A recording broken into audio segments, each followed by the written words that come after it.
For about a decade now, Clan Pyro Games sold us the Pyro system as being this charred location, completely devoid of all kind of life, burnt by its red dwarf with everlasting solar flares, a completely charred area where only the most desperate people looking for some solitude or people who might want to be forgotten by the UEE would eventually go there to get lost. And yet, as we are getting closer to the release of the second star system of the persistent universe, we are discovering that Cloud Imperial Games has completely decided to retcon their own lore regarding the troublesome star system that is the neighbor of the Stanton system. So, in this video, we are going to have a look at some reasons that led Cloud Imperial Games to undergoing such changes. And the first reason, I believe, is a commercial reason. Because, guys, let's face it, it has been years since players have been awaiting for the next star systems in Star Citizen, the possibility to finally be able to leave the Stanton system, the possibility to have new opportunities that will present to us, the players, and especially the opportunities to play under a different jurisdiction, because the United Empire of Earth is not always the most fun place to go, especially if you like to go outside of the law. The possibility to finally experience interstellar travel in Star Citizen through a wormhole. We've seen a couple of those videos already in Citizen Cons, and it just looks amazing, and a lot of players, including myself, are really anticipating trying that for ourselves.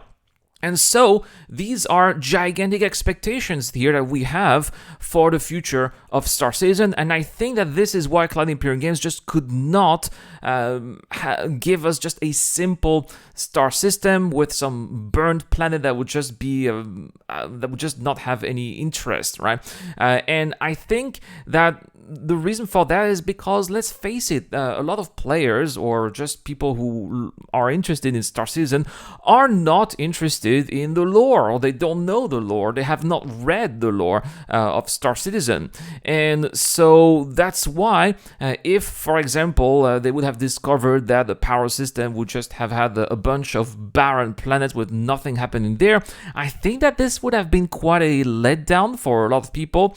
And I can only imagine all the headlines of news articles saying that, oh, Star Citizen fans have waited for all these years to just discover lackluster desert worlds, right? That's absolutely something that the studio wants to avoid, in my opinion, especially as we are now this turning point where a lot of new technologies are finally about to come, like persistent edit streaming or server meshing, which are finally going to give us the final vision that Chris Roberts had for the game. So the studio has understood that it was really important to amaze players who are already established in Star Citizen, or also players who might be looking at Star Citizen from afar and who might eventually decide to join the universe.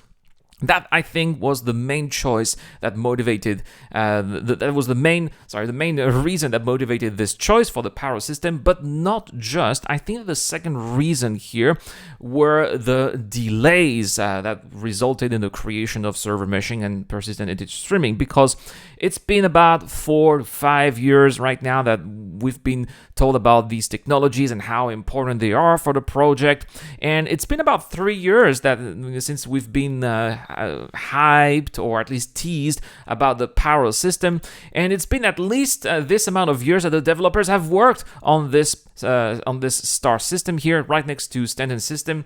And of course, Cloud Imperial Games has a lot of teams that are dedicated to the planet tech, and it's out of the equation to let these talented people be paid to do nothing, right? It just doesn't make any sense, especially because the technology would not be ready, which is why they had plenty of time to let go, let go of their creation process, of their imagination, and that's why we've had all of those incredible words that are going to be soon offering themselves to us.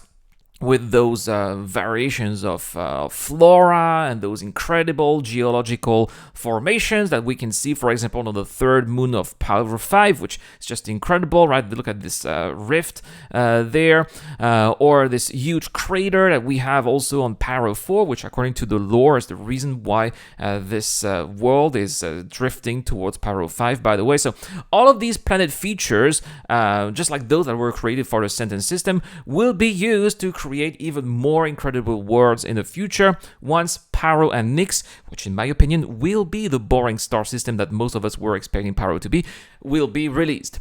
And so I think that we have not seen everything here regarding these planets, because some of them will even have actual life forms, not just flora, but fauna too. Let's remember that Pyro 1, which is still so close to its sun, is actually going to be host of the dreadful Pyro crab, which a lot of people, including yours truly, will really enjoy hunting down on those beautiful blue vistas that we could discover during the last CitizenCon.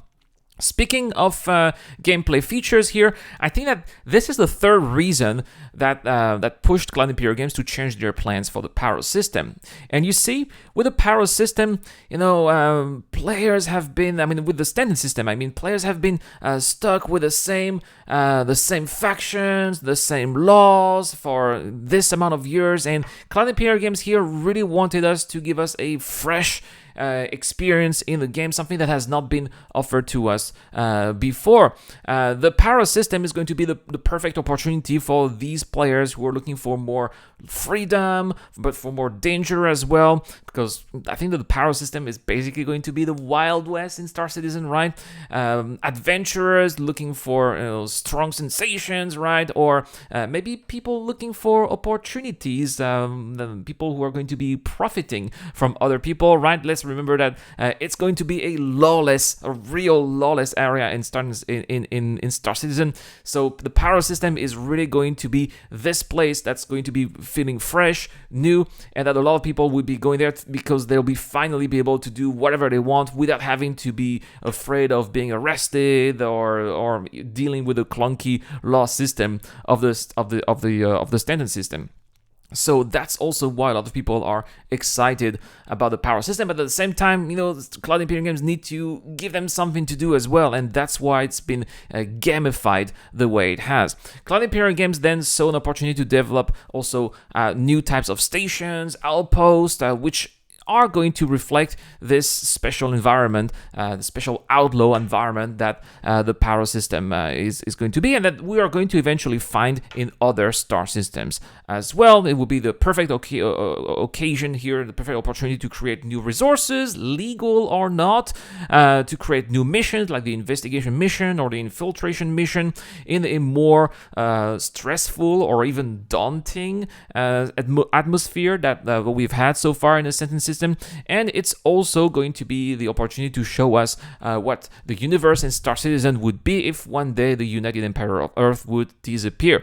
So I think that if Cloud Imperial Game here had not made the choice to give us a more interesting gameplay experience, the Pyro system would just have been a simple, afterthought that maybe some players would have visited from time to time, but that would have quickly lost its interest. But by actually gamifying the system, I think that a lot of players will call Pyro a home, which is then going to give the system the life that is going to keep it relevant. So there we have it, guys. These are the reasons why I believe that Cloud Imperial Games have rectified their vision for the Pyro system. That's why they've retconned the lore, but I also think that this is why this system is therefore not as lifeless as what it was used to be. But at the same time, I'm really looking forward to discovering the reasons, the in-game reasons as of why the Pyro system has changed. How are they going to pull this off? How are they going to retcon that? Well, if you have a clue, if you have a little idea about how they're going to be doing that, please let me know in the comment section down below. It's also the giveaway question, guys. If you subscribe to the channel and answer that question, you can can get a chance to win a Spirit C1 with LTI. Also, feel free to be joining our Discord channel. We've got a lovely community there, and also another giveaway. It's a Spirit E2 that we have over there. All you have to do is to join our video sharing contest, or you can also be a Patreon or a YouTube job member to have automatic access. Thank you so much for watching, guys. If you liked this video, as always, please don't hesitate to give it a like, and also subscribe for more Star Citizen content. It's been the Eradicator. I want to give a big shout out to my members here: Dr. Frobin, Geek Citizen, Eric, Dr. Frobin, Geek Citizen, the DJ Dunn, Captain Stick, and Zero Crusher. It's been the Eradicator, guys. I will see you guys later.